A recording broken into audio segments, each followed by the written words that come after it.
போராடுவதற்கு கூட இடம் கொடுக்காம தமிழக அரசு 2 மணி நேரமாக எங்களை கைது பண்ணிக்கிட்டு இருக்காங்க.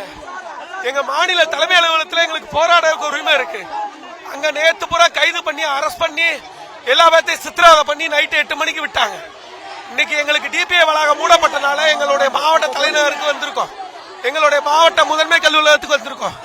எங்களுடைய அலுவலகத்தில் குண்டர்களை விட்டு ரவுடிகளை விட்டோம் காவல்துறையினரை விட்டு கடுமையா எங்களை தாக்கி பெண் ஆசிரியர்கள் பலர் மயக்கமடையும் போது எங்களை கைது பண்ணிக்கிட்டு இருக்காங்க. இது எந்த விதத்துல ஜனநாயக நாடுன்னு எங்களுக்கு தெரியல. பேசுறது சமூக நீதி பேசுறாங்க, செய்யறதெல்லாம் சமூக அநீதி. இது அநீதி. தயவு செய்து எங்களுடைய பெற்றோர்களும் அரசியல் கட்சிகளும் எங்களுக்காக குரல் கொடுங்க. எங்களை அடக்குமுறை செஞ்சு அடிச்சு கைது பண்றாங்க. ஆசிரியர்கள் மீது வன்முறையை உச்சபட்ச வன்முறையை தூண்டுறாங்க. இவர்கள் கொடுத்த வாக்குறுதியை கேட்க வந்தா எங்களை அடிச்சு துன்புறுத்துறாங்க. நாங்க யாரையும் தொந்தரவு செய்யாம யாரையும் துன்புறுத்தாம அகிம்சை வழியில போராடுறோம். எங்களுக்கு சித்திரவதை செஞ்சுக்கிட்டு இருக்காங்க. எங்களுக்கு நீங்க தான் துணை நிற்கணும். பொதுமக்கள் எங்களுக்காக நீங்க இறங்கி போராடணும். அரசு ஊழியர்களும் எங்களுக்காக இறங்கி போராடணும். எங்களுடைய தோழமை இயக்கங்களும் எங்களுக்காக இறங்கி போராடணும் கேட்டுக்கிறோம். எத்தனை நாள் அடைச்சு கொன்னா கூட நாங்க இந்த போராட்டத்தை பின்வாங்க மாட்டோம். இன்றைக்கு இரவுலையும் எங்களுடைய போராட்டம் தொடரும். எங்களை கொண்டு குவிச்சால் கூட இந்த போராட்டத்தை நாங்க விட மாட்டோம். இந்த வயசான காலத்துல எல்லா கடமையும் முடிஞ்சு போச்சு. அவளுக்கு எல்லா கடமையும் முடிஞ்சு போச்சு. எதுவுமே இல்ல இவங்களுக்கு நாங்க என்ன சொல்லி இவங்களை அனுப்ப போறோம்? நாங்க இவங்க ஏன் வயசுக்கு நான் போராடுறேன், சரி இந்த வயதுல ஏன் இந்த அம்மா வந்து போராடணும் சொல்லுங்க. எல்லா கடமையும் முடிஞ்சாச்சு. என் பிள்ளைக்கு காலேஜ் ஃபீஸ் என்னால கட்ட முடியல. எங்களுக்கு கௌரவமான ஊதியம் கொடுத்தா நாங்க ஏன் இப்படி வந்து போராட போறோம்? இலவச பேருந்தே வேணாம் எங்களுக்கு.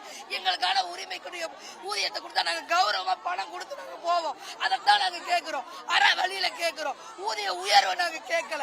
மத்திய அரசுக்கு இணையான ஊதியம் கேட்கல. எங்களுக்குரிய ஊதியத்தை கேட்கிறோம்.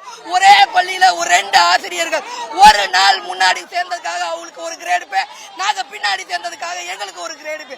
வேலையெல்லாம் ஒரே பணி ஒரே கருத்து, ஊதியம் மட்டும் வெவ்வேறா. இது எந்த விதத்தில் நியாயம்? சார் 16 ஆண்டு காலமா சம வேலைக்கு சம ஊதியம் கேட்டு போராடிட்டு இருக்கோம். நாங்க ஆசிரியர்கள் சார். எங்களுக்கு கற்பிக்கிற நாங்களுக்கு எப்படி எங்களுக்கு நடந்துக்கணும்னு தெரியும். இன்னைக்கு நாங்க இந்த அளவுக்கு ஒரு தீவிரமா இறங்கி இருக்கிறோம்னா அதுக்கு காரணம் அரசாங்கம். எங்களுக்கு திரும்ப வாக்குறுதி கொடுக்கறாங்க, அழைத்து பேசுறாங்க. ஆனா நாங்க கேட்கக்கூடிய கோரிக்கையை எங்களுக்கு நாங்க கேட்கிற மாதிரி நிறைவேற்றல. நாங்க என்ன கேட்கிறோம்னா தேர்தல் வாக்குறுதி 311 அவங்களே தானே சொன்னாங்க, உங்களுக்கு நாங்க ஆட்சிக்கு வந்த உடனே உறுதியா கொடுத்துறோன்னு தானே சொன்னாங்க. சொன்னதை தானே சார் நாங்க இப்ப கேட்கிறோம். சொல்லாதது எதையும் நாங்க கேட்கலையே. அதனால எங்களுக்கு தேர்தல் வாக்குறுதி 311 கண்டிப்பா நிறைவேற்றி கொடுக்கணுங்க சார். அதாவது மாணவர்களை உருவாக்கக்கூடிய நாங்கள் நல்ல மன நிறைவுடன் இருக்கணுங்க சார். ஒரே கல்வி தகுதி, ஒரே பணி, ஒரே இடத்துல வேலை செய்யறோம். ஆனா எங்களுக்கான ஊதிய வேறுபாடு மிக அதிகமா இருக்கு. அது அவங்களுக்கே தெரியும். தெரிஞ்சுக்கிட்டு தான் உங்களுக்கானதான் நாங்க சரி செஞ்சு கொடுத்துறோம் அப்படின்னு வாக்குறுதி கொடுத்தாங்க. கொடுத்ததன் விளைவாக தான் நாங்க இன்னைக்கு இருக்கோம். எங்களுக்கு அரசாங்கம் சப்போர்ட் பண்ணி எங்களுடைய கோரிக்கையை நிறைவேற்றணும்னு முதல்வர் ஐயாட்ட பணிவுடன் கேட்டுக்கிறோம். எல்லாரும் ஒன்னா வைங்கன்னு போராட்டமா இருக்கு. எங்க டிபார்ட்மெண்ட்குள்ள எங்களை விட்டா ஏங்க சார் நாங்க வந்து ரோட்ல நிக்க போறோம்? எங்க டிபார்ட்மெண்ட் டிபிஐ விடுங்கன்னாலும் விட மாட்டேங்கிறீங்க. தினமும் என்னமோ நாங்க என்னமோ பிக்னிக் வந்த மாதிரி மண்டபத்துல கூப்பிட்டு போய் நாங்க என்ன கெஸ்டா வந்திருக்கோம், எங்க கெஸ்டா இருக்கிறதுக்காக வந்திருக்கோமா? நாங்க எங்களை விட்டா நாங்க எங்க உரிமையை கேட்டுட்டு கொடுத்தா வாங்கிட்டு போறோம். நாங்க என்ன பண்ண போறோம் இதுல? மேடம் எங்க டீம் வருதான்னு நீங்க கன்ஃபார்ம் பண்ணாதான் நாங்க ஏறுவோம். ஆமாங்க, எங்க டீம் 25 பேருங்க சார். அவங்க ஒன்னா வந்தாதானுங்க சார். இவங்க எங்க இறக்கி விடுறாங்கன்னே தெரியாது. போன தடவை நாங்க ஏறினதுக்கு திருச்சியில கொண்டு போய் இறக்கி விட்டாங்க சார். பாத்ரூமுக்கு நிறுத்தல, எல்லாரையும் பிச்சு விட்டுட்டு இருந்தாங்க. ஆமா சார், லாஸ்ட் டைம் சுத்தி விட்டாங்க. எப்படி சார் நாங்கள லேடிஸ் ஒட்டுக்கா வருவோம்?